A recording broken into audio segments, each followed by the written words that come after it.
Hey everybody, welcome to my YouTube channel. My name is Kieran. I help people using a spiritual perspective. And today we're going to be talking about tarot readers and if they should be held accountable for their actions. The short answer is yes. You can stop watching now. But for those of you who want to stay and listen to me blather on about shit that I probably could have said in 4 minutes, then by all means, let's get into this. So this idea, like many other ideas for YouTube videos, and half of the ideas that I've had in my life, all start in the shower, standing there when I should be actually washing my body. But I did come up with this idea because I came across a post that had a disclaimer. A tarot reader had a disclaimer. I believe it was an Instagram thing that sort of pops up sometimes. And it basically said, I'm not responsible for what happens with my readings, I'm not psychic, I'm intuitive, and anything that you choose to do is your own free will. And, you know, I don't do lawyer questions or health questions, and you get a lot of stuff like that. So a lot of these readers, and this one in particular, waives their responsibility. They just completely say, hey, you know what, this is for entertainment purposes. Don't hold me accountable when you quit your job, right? So that's what I wanted to talk about, because I can't think of anything more dishonest than that disclaimer. Now, there's a couple reasons why. Firstly, I'd like to say that as a tarot reader myself, or somebody that's done it in the past, I don't really do it that much anymore. There has always been a sense of pride. I don't know if that's the right word, but a feeling of contentment or happiness that I've been able to help somebody. Okay, now if it was bad news, it was bad news, and if it was good news, it was good news. But the idea was, if I gave them the accurate reading, that in turn would actually help them, right? And I felt good about that. Now, most people seem to tell me that my readings come true, or they're accurate, or they're helpful, and I think very rarely, do they ever come back like, oh, this was wrong, and maybe there are some people who it wasn't right, but they might just not have said anything. So I can understand that maybe somewhere along the line, some of my readings have been off or wrong. Could have had a bad day, you know what I mean? Could my mind not, could have been fogged up, right? Could have been not very clear. Okay, could have been under the influence of marijuana, There's no telling what someone like me would have done during a reading. So there is a sort of, there's a leeway that I can give to readings being wrong, okay, to myself and to others. But the disclaimer seems kind of dishonest, because what's happening is clients are handing over real money, like actual money, not Bitcoin or bartering system where they give you 3 cows for a chicken or a reading. No, this is like real life money that people earn or their parents give them because they're broke. So this is a transaction, and it's a business, of course.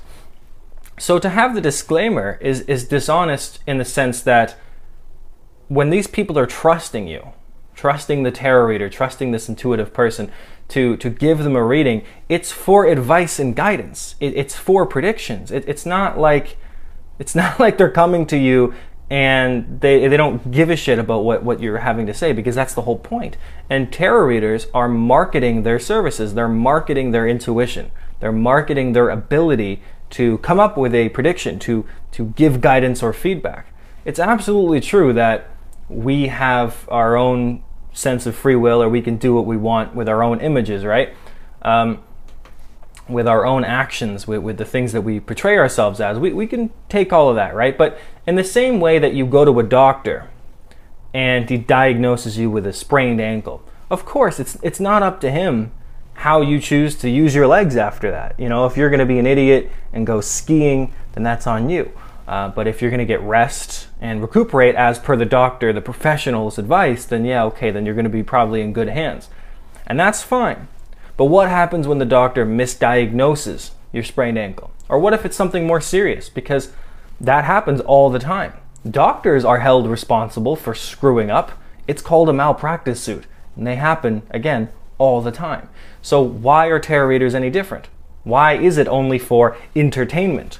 Because I thought we were supposed to be trusting your intuition, trusting your expertise, your advice, your intuition, what you've been trying to cultivate. Because that's what you're selling. That's what these people are selling. They're saying, hey, I have a strong intuition. I can read cards. I can give you an answer. I can give you feedback. And then we're expected is what? Tarot readers to get advice from, or get a client to get advice from us and then forget about them, just never pay attention to them anymore. Because it's almost like being a bartender who doesn't care about giving beer or a shot of vodka to an alcoholic, because they don't care.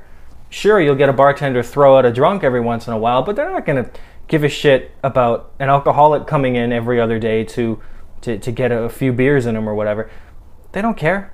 They're not going to stop. They're not going to not serve you. So tarot readers are essentially the same kind of thing. And it's kind of why I wanted to stop doing tarot readings so much, was because I felt like I was a bartender, and people would keep coming to me for these readings. An example would be like, will my ex come back? Will me and my ex reconcile? Right? And, at the beginning of doing tarot, I thought, oh, that's a fine question. Maybe this will be helpful. But over time, I really felt like, well, I don't want you to worry about your ex. I don't want you to try and get back with them. I want you to focus on yourself. And so then in order to actually get that information to them, I would have to deny the question itself, which means to deny myself the money or the opportunity. But a lot of tarot readers don't think like that. They just go, oh, okay, yeah, sure. Well, let's get into it. Rather than even asking, should the question even be offered in the first place, right? So to me, there is a very intellectual dishonesty when people are saying, well, they're not psychic and this is not up to me. But it's like you're making predictions for people. If somebody asked you, will my ex come back together, we can reconcile. Sure, there may be better ways of asking that question. For instance, what can I do to get back with my ex? It's always a better way of phrasing that question. But regardless of how you phrase it, the tarot reader, the oracle reader, is still going to give you the guidance or the feedback, and there's going to be predictions involved. People ask all sorts of questions. Some are asinine, some are normal, some are very thorough, some are detailed, some are long, but they ask questions, and you have to give predictions. You have to give some answer. Right? Will I get this job? What will be the outcome of my application to this job? These are questions that people ask and they pay to get answers to. So then, are we just supposed to go, well, if it's wrong, it's what? What is it if it's wrong? Is it the person who's asking? Is it their fault? Is it life, the universe? Or was it all because it was for entertainment purposes? And if it was for entertainment purposes, then what the hell am I paying for? Right? It's not the WWE. Right? That's for entertainment. Everybody knows that that's a thing that's set up, right? You don't go to a WWE concert or whatever the fuck they're called. They're not called concerts, but you don't go to a fight or whatever, expecting anything real to happen, right? You're not going there to see a UFC fight or like a boxing match, like real people beat the shit out of each other. I don't know why you'd like to watch that anyway, but some people do. And, you're going to a WWE to see two bulky men touch each other inappropriately a lot, and then also slam chairs on each other's heads. I don't watch it, but I've seen video clips, and it looks pretty stupid, but entertaining, I suppose. So, like the Fast and Furious as a sport, basically. Entertaining, but shit. So, that to me is, entertainment. Sure, great. But tarot readings, oracle readings, going for guidance, trying to get help with a particular problem, especially when you're on a spiritual journey and things just don't seem to be clicking, making sense, you do go to these people for accurate answers, hopefully, or to trust their intuition, to get guidance and feedback. So yeah, you can do something with your own free will. Sure, why not? You can take your own actions, but they're the ones that are giving advice or giving guidance. You can't just wave it away and pretend that your guidance as a tarot reader doesn't have an influence, because it does. Just like a doctor's opinion or a diagnosis has an influence, right? And if it's misdiagnosed, they're held responsible. So tarot readers need to hold themselves accountable for readings that are wrong or misguided. Because if they don't, then what's the point of doing them? What's the point of trusting anybody? We should all just be reading for ourselves, or even better, not reading at all, and just learning to rely on our own intuition, which is always a helpful start. So it's just a little bit of something I noticed with a lot of oracle tarot readers. Not all of them, but I guess I've come to a conclusion that it's better to be wrong than to be a coward.